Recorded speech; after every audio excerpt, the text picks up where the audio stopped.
वंदे मातरम के 150 साल पूरे होने पर संसद में चर्चा की गई। पीएम मोदी के संबोधन से लोकसभा में चर्चा की शुरुआत की और इस दौरान पीएम मोदी ने आजादी से लेकर आपातकाल तक का जिक्र किया और वंदे मातरम की उपेक्षा के लिए कांग्रेस पर जमकर निशाना साधा। पीएम ने कहा कि देश को आजादी वंदे मातरम की वजह से मिली।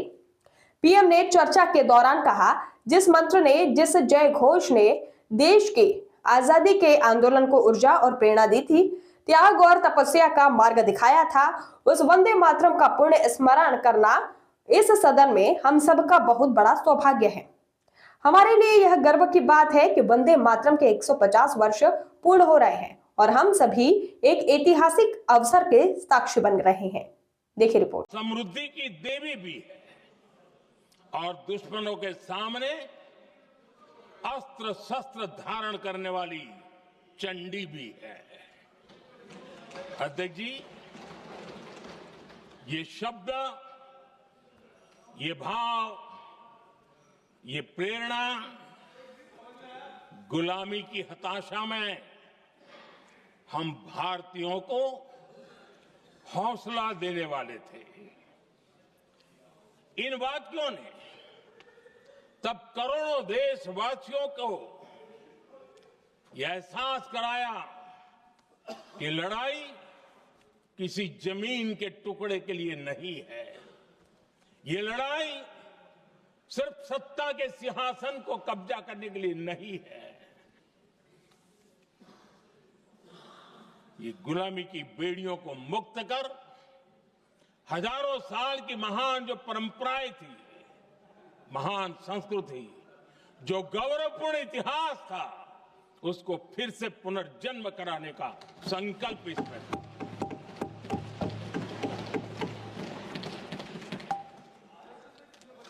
आदरणीय अध्यक्ष जी,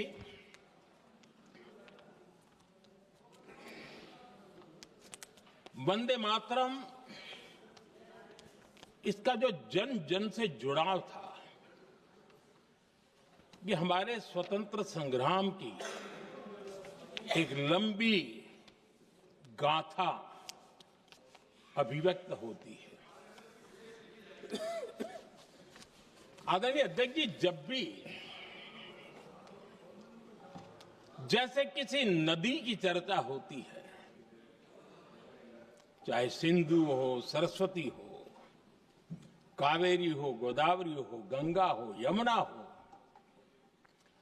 उस नदी के साथ एक सांस्कृतिक धारा प्रवाह, एक विकास यात्रा का धारा प्रवाह, एक जन जीवन की यात्रा का प्रवाह उसके साथ जुड़ जाता है।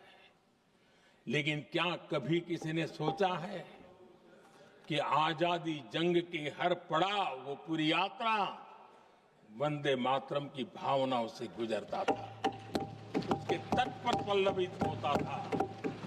ऐसा भाव काव्य शायद दुनिया में कहीं उपलब्ध नहीं होगा।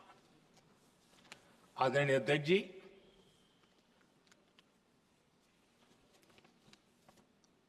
अंग्रेज समझ चुके थे कि 1857 के बाद लंबे समय तक भारत में टिकना उनके लिए मुश्किल लग रहा था और जिस प्रकार से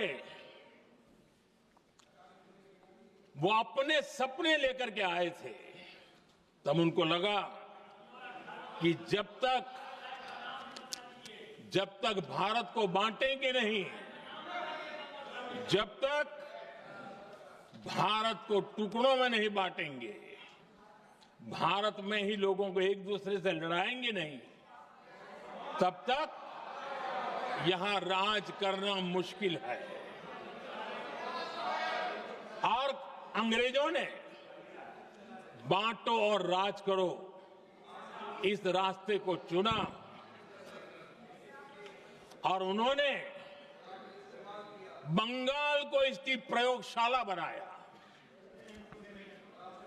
क्योंकि अंग्रेज भी जानते थे वो एक वक्त था जब बंगाल का बौद्धिक सामर्थ्य देश को दिशा देता था, देश को ताकत देता था, देश को प्रेरणा देता था और इसलिए अंग्रेज भी चाहते थे कि बंगाल का ये जो सामर्थ्य है वो पूरे देश की शक्ति का एक प्रकार से केंद्र बिंदु है और इसलिए अंग्रेजों ने सबसे पहले बंगाल के टुकड़े करने की दिशा में काम किया और अंग्रेजों का मानना था कि एक बार बंगाल टूट गया तो ये देश भी टूट जाएगा और वो यावत चंद्र दिवाकर राज करते रहेंगे, ये इनकी सोच थी।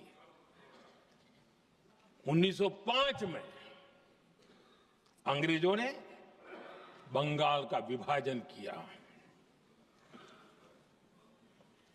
लेकिन जब अंग्रेजों ने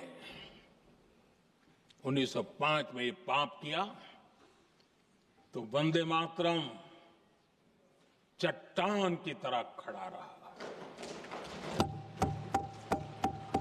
बंगाल की एकता के लिए वंदे मातरम गली गली का नाद बन गया था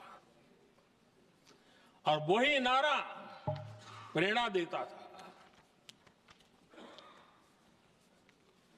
अंग्रेजों ने बंगाल विभाजन के साथ ही